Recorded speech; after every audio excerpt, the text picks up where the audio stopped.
Hi, you're about to hear the pilot episode of LatinoLabs podcast, a podcast on science, technology, and society done by Latino scientists.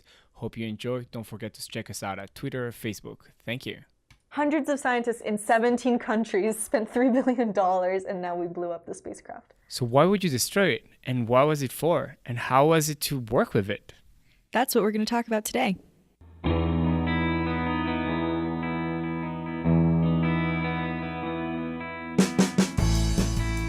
This is LatinoLab. My name is Nico. I'm Andrea, and we're talking about the Cassini-Huygens mission, which just burned up in Saturn's atmosphere September 15th. And we're very excited because we got to talk to two scientists that were involved in the mission. But before we get into what they had to say, let's just talk a little bit about Saturn. So one of Saturn's most notable features are, of course, the rings. Yeah, and I think that's because you can just see them with a good telescope. They're super, super thin, and actually, if you wanted to model the rings on a smaller scale than Saturn, if you took a cell phone as the thickness of the rings and you wanted to model the diameter, you could actually cover the entire state of Colorado in a cell phone thick layer representing the rings, because it's 500 kilometers across and 1 centimeter thick, and that's the same ratio as the rings, which are about 30 meters thick and 160,000 kilometers across in diameter. Yeah, that's just insane. And only 30 meters thick in space. It's just a crazy thing to imagine. But the rings are not only cool, but they're also very interesting, and they allow us to understand how planets form. Because at some point, the solar system looked like a disk of matter orbiting the sun, and then matter started to aggregate because of gravity to form planets. And therefore, studying the dynamics and the composition of Saturn rings allows us to study how we came to be. And the moons themselves can give us extra information as well, because it turns out that on moons like Titan and Enceladus, they've discovered that there is stable liquid. And that's really surprising because it's really far away from the sun, and yet you can have lakes of methane and ethane on Titan, and on top of maybe being a good place to possibly have life start with some liquid, the ethane and methane cycles on Titan can give us some information on the water cycle here, and especially because people think that maybe before life, our atmosphere might have looked a lot like that of Titan. So those are just a few of the many things that the Cassini-Huygens mission set out to investigate. Really motivated by the Voyager flyby of Saturn back in the 80s. But to know more about the mission, we asked the scientist that has been working on the Cassini mission for more than 20 years. So my name is Amanda Hendricks, and I'm a planetary scientist with Planetary Science Institute. This mission has been going on for so long. As you said, the concept started in the 80s. It was launched in 1997, and now it's ending 30 years later. But in that whole time, there's been hundreds and hundreds of scientists involved. And some have stayed on and been involved the whole time. Lots of people have come on board, since launch. There's lots of younger scientists who have come on board and gotten their PhDs. That's quite interesting because my project is considered pretty large and we have 3 PhD students working on it. And I can't imagine having hundreds of people working on the same data set. But we actually went to look for one, and he just graduated, he just defended in May, and he just started a new job. Let's hear from him. My name is Morgan Renberg, and I'm currently the Director of Scientific Presentation at the Fort Worth Museum of Science and History. I worked on Cassini for 5 years as a graduate student researcher, and I also worked on it for a couple of years as an undergraduate. So the two of them have had really different experiences, since he was a grad student throughout this process for 5 years, had a limited view of the data that came in, and also probably wasn't involved in the same sorts of decisions that she would have been taking part in. That's why I was very excited to get them both to talk to us and to try to give us a hint on what working on this project was. A normal day for me would look like basically the same thing you could imagine a normal day for a computer programmer or an accountant to look like. I sat down at my computer, I opened up some code, I did some programming, and then I went and talked about them with people. And we thought, what could we do better? And then come back in the next day and try to make a little improvement here or a little improvement there. It's not very different. Even if I worked in a lab, at least 60 or 70% of the time, I was coding, doing data analysis, reading paper, trying to have discussions. And even if you're not coding, you are going back and redoing experiments, not necessarily because they were wrong the first time, just because there's something else and you can do it better, or you can tweak it to get a different piece of information out. Yeah, and the meetings are also something that everyone goes through. You know, you go through your week and you do your experiment and you work on your project and you read and you analyze and whatever. And then you meet with your advisor and then you realize where you've gone off track or where you need to readjust. And then you go back and you do it again.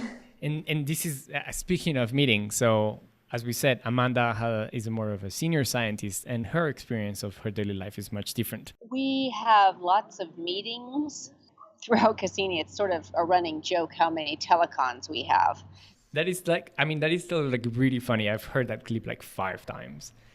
And it's just so true. We go to some meetings, but we really know that senior people go to more meetings than we do. And those in-person meetings are just invaluable. And I think, for even for data analysis, and some of my most memorable times on Cassini have been sitting in a room all together, seeing these images come in of a moon. We've just done the flyby, the data are coming down, and we're seeing the images all together for the first time. It's really memorable for one thing, but it's also, that's where the ideas start flowing. People start saying, wow, look at that crater. It looks really fresh, or that crater looks really soft, like it's been eroded. Look at those fractures. I wonder what's going on there. And people start tossing ideas around, and, it's an exciting thing to experience, but it's also really when a lot of that initial science happens. When I was running experiments, we would prepare for weeks, and then we would have like 3 weeks to do the experiment. But then if something goes wrong during the experiment, I can shut down and then fix it and then restart a couple of days later. That's not really an option for them. Yeah, no, once it's gone to space, then it's gone. It's gone. And it's been gone for 20 years. So they had to prepare for everything they could prepare, and also for the things they could not prepare. So that is tricky. Because we had the 4 years of the prime mission planned out. We had all of the science activities, all of the flybys planned out. And so if you want to change something and you want to say, oh no, we want to make the spacecraft go over here instead, that's really hard because then, just energetically, when you change the orbit, then that changes everything downstream too, unless you use a lot of energy and fuel to change it back. And so we try to avoid making changes like that. But if there's science justification, we'll do it. And it has happened. And Enceladus is a good case because when we first started getting clues in the first 2 pretty close flybys in early 2005, the magnetometer team told us, hey, we're seeing something interesting at Enceladus. And so here's what we need to do. On that next flyby, which was going to occur in July of 2005, we need to go a lot closer to it. So we went a lot closer, and it paid off. But yeah, we got a ton of information from Enceladus. It was one of the things that people got really excited about. Yes. Well, I mean, this is, one of the really neat things about the Cassini mission, I think, is the discovery of geologic activity on Enceladus. And I think a lot of people would argue that's the most important science discovery that Cassini made. And it was just an interesting story, I think, because, Enceladus is such a small moon. It's only 500 kilometers across. Oh my God. It's really it's tiny. Like 3 to 4 times Hawaii. That's nuts. Yeah, you take the island of Hawaii. It's like 3 islands of Hawaii in diameter. And Hawaii is small. I mean, like when you think about in space next to Saturn, it's nothing. It's nothing. It's crazy that we can study these things. It's icy, and it's 10 AU from the sun. So nobody really expected there to be activity on this thing because it's so small. It should have cooled off on the interior long ago. And yet there were clues that something was going on because we for instance, Voyager images. We didn't have many from Voyager of Enceladus, but what we saw from Voyager showed us that there's at least large regions on the surface that have no craters. At the end of the day, on Earth, we have experience with, Yeah. the fact that how do we not have craters? Yeah. That's something that I think everyone takes for granted, but then, we don't have craters on Earth. We have weird structures, but they're not craters. Mm-hmm. And that's something that you don't think about ever. In that first prime mission of Cassini, with the 4 years of orbits around Saturn, we planned out 3 close flybys of Enceladus to investigate this interesting problem. And sure enough, we found out that it was active and, discovered these crazy geysers coming out of the South Pole. They're technically not geysers, but they seem a lot like them. And, it's really fabulous and an important discovery. But there are other reasons to consider planning. The sorts of things that we would turn off our experiment for and troubleshoot. There have been whoopsies, on the mission from time to time. Nothing awful, nothing that isn't fixable. They were collecting some kind of important data and sending it back, but something happened at the receiver end and it just didn't get transmitted. And luckily, on occasion, they would be able to do another flyby, or they had another one planned and they were able to receive the data then. But in order to prevent really critical pieces of information that they couldn't go back for, what they ended up doing was they just started sending it twice. And really simple solutions like that sometimes are good enough. So there's just a lot of testing to make sure that when we send commands to the spacecraft, they're not going to harm the spacecraft in any way. A really good thing about JPL in their operating plans is that they know how to do a lot of thorough testing. And an extra thing that maybe you can't prepare, but there's a lot of unexpected things.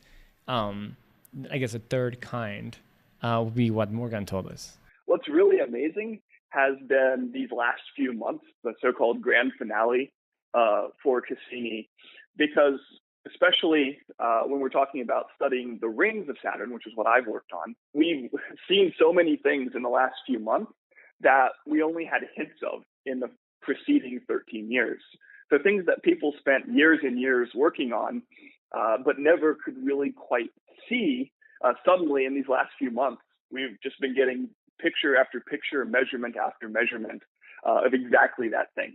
And if we could have somehow started with the end, I think we would have done a lot of things differently over the course of the mission.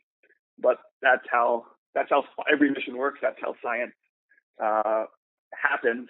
But there's a lot of sitting around and being amazed, instances of saying, wow, we were totally right about that.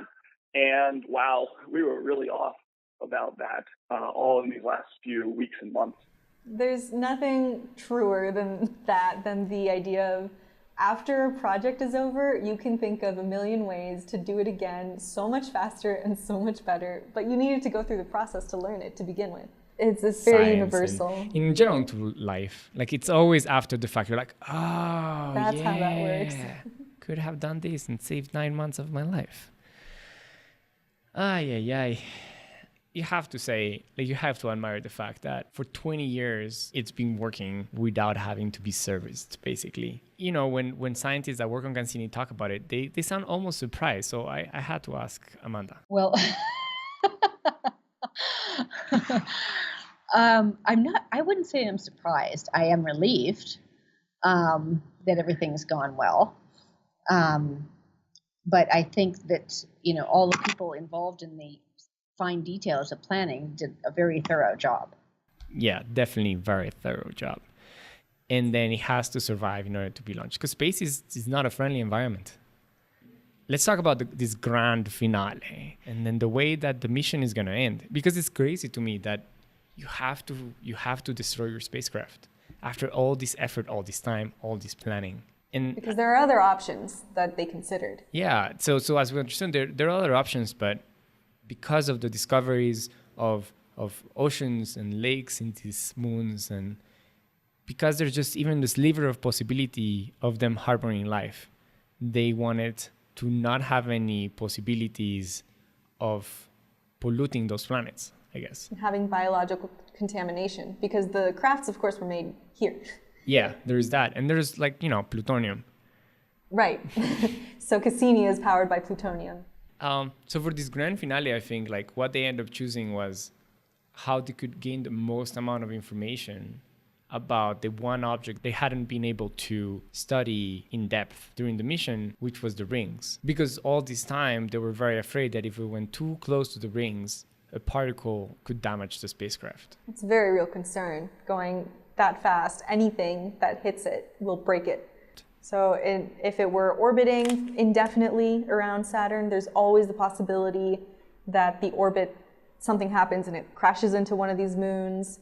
You don't know where exactly the particles are going to end up. So Saturn was the safest bet. Yeah, so it really feels sad to have the mission be ending and to have the spacecraft need to be destroyed, really. I understand why it is, but it is, I do feel sentimental about it because, I mean, after having worked on this mission for 20 years, because I came on board in about 1997, just after launch. I've become very attached to it, of course. It almost feels like it's a part of the family, you know, like what's Cassini doing today and what's the latest discovery. And so to not have it be there anymore is, I need to have a paradigm shift in my brain and get my brain around that. But the really good thing is that, you know, as I mentioned before, there's so much data that even though the spacecraft isn't there anymore, you know, really the legacy of Cassini will live on forever because there's so much data to analyze and to learn about the system from for decades and for generations. So, you know, thinking about it like that makes me feel a little better. To end the show, we're very curious because this crashing into Saturn, you know, we've never sent anything into Saturn. So maybe we can learn something about it during the crashing. Yeah, I don't know. I mean, we can't do too much to really control the pointing because we have to keep the antenna pointed at Earth.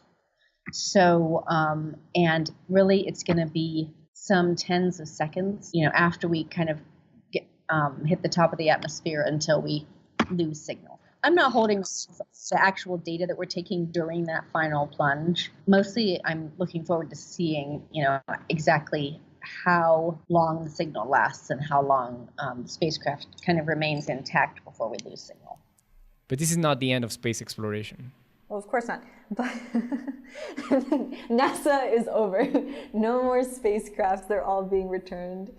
No, but yeah, so they, of course, after having seen all this data come out, they have high hopes of returning to Saturn and to going to other places. And to visit all these moons that have seas and oceans. Mm-hmm. And in order to do that, Morgan had a little message. To make a mission like Cassini possible, something that has spanned 3 decades, it takes a tremendous amount of continuity. And not just continuity and perseverance among the people who are putting it together, the scientists and the engineers, but also from our leaders. If we hope to have another Cassini in the future, maybe going to Uranus or going to Neptune, or maybe we go back to Pluto, we need leaders who are willing to commit to something for the long term, who are willing to say that, yes, in 10 years or in 20 years, this is still something that we'll be supporting. And every time we change directions in our priorities when exploring space, we set ourselves back a tremendous distance because then you have to start this 20 or 30-year clock over again. And so I think if you're excited about space and you love the exploration of the outer solar system that Cassini has brought, encourage your elected leaders to support a robust and continuous NASA program that can make that possible again in the future. There just needs to be continuity. Yeah, so this is interesting. So I think this is true for almost all real projects that will make a real difference. But in particular for space, even if you keep the same budget, but you change directions every 5 years, you'll get nowhere. Yeah, but we see that in other parts of like policy building, that those are concerns, you know? I mean, that's a totally different topic, but I'm just actually... Yeah, and then we'll discuss that in another later episode. And that was our first episode. LatinoLabs is a podcast on science, technology, and policy. Don't forget to check us out at patreon.com/LatinoLabs and on Facebook and Twitter. We really appreciate your feedback, both constructive and destructive, that can make this podcast better. LatinoLabs is produced by me, Jorge Nicolás Hernández Charpac, with the help of Andrea Marton, that you could hear in this episode, and of Alina Margarita Mateo, that you can hear in our episode in Spanish. I want to thank Dr. Amanda Hendricks and Morgan Redberg for the interviews, as well as to Dr. Begoña Abad and Javier Orjuela for their help with the translations to Spanish. I also would like to thank Space Boys. Their music is pretty cool. You should check it out. And I would like to recognize Strobe and Chilla as research centers that understand that science communication can also be done by scientists.